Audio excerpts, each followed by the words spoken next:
In a move that has stirred significant controversy, Sir Keir Starmer has announced a new police crackdown to treat far-right thugs like football hooligans following a series of chaotic riots across Britain. This decision comes on the heels of the Southport knife attack and the ensuing violence that has erupted in cities like London, Hartlepool, and Manchester.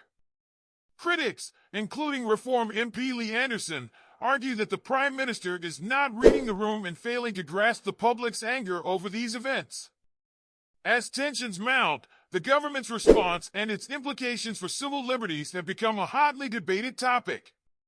In the wake of the tragic knife attack in Southport, where 3 young girls lost their lives, the streets of Britain have been plagued by unrest. Riots broke out in multiple cities, leading to significant property damage and numerous arrests. The violence was reportedly fueled by misinformation and far-right agitation, prompting Sir Keir Starmer to unveil a stringent police crackdown aimed at curbing the disorder.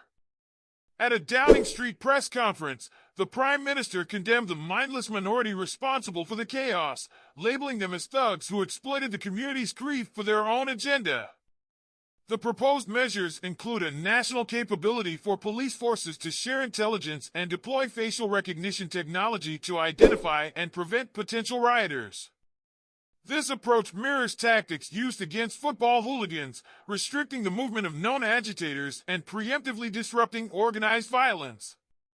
The introduction of facial recognition technology, however, has drawn sharp criticism from civil liberties groups. Silky Carlo of Big Brother Watch described the plan as alarming, warning that the technology is dangerously inaccurate and likened its use to surveillance practices in authoritarian regimes like Russia and China. Despite these concerns, Sir Keir defended the crackdown, emphasizing the need for decisive action to maintain public order. He held crisis talks with senior police officers, discussing the implementation of criminal behavior orders similar to those used against football hooligans. These orders would prevent known troublemakers from traveling and engaging in violent activities. The Prime Minister's message was clear. The government will not tolerate violence disguised as protest, and measures will be taken to safeguard the public. Reform MP Lee Anderson was quick to criticize the Prime Minister's approach, suggesting that Sir Keir was out of touch with public sentiment. Anderson argued that the crackdown failed to address the underlying issues and was a misguided attempt to placate an angry populace. He highlighted the public's frustration over the knife attack and the subsequent riots, suggesting that more meaningful solutions were needed to restore trust and order. In response to the backlash, Sir Keir emphasized the government's commitment to balancing security with civil liberties. He acknowledged the importance of social media platforms in modern society but stressed their responsibility to prevent the spread of violence-inciting content. The Prime Minister's stern warning to social media companies underscored his determination to hold them accountable for their role in exacerbating the unrest. The violence that erupted in Southport, London, Hartlepool, and Manchester serves as a stark reminder of the challenges faced by law enforcement in maintaining public order. Demonstrators in these cities, spurred by false claims and far-right rhetoric, engaged in acts of violence that shocked the nation.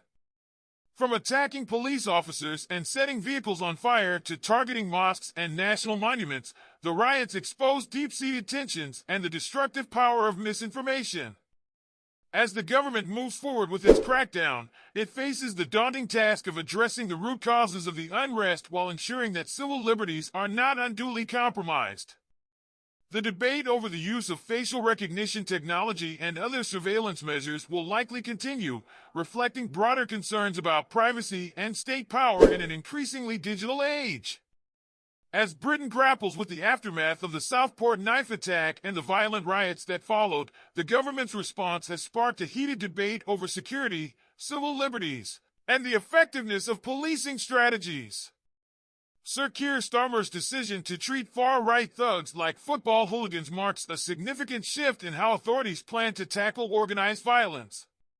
While the crackdown aims to restore order, it also raises critical questions about the balance between public safety and individual freedoms. As the nation watches closely, the success of these measures and their impact on Britain's social fabric remain to be seen.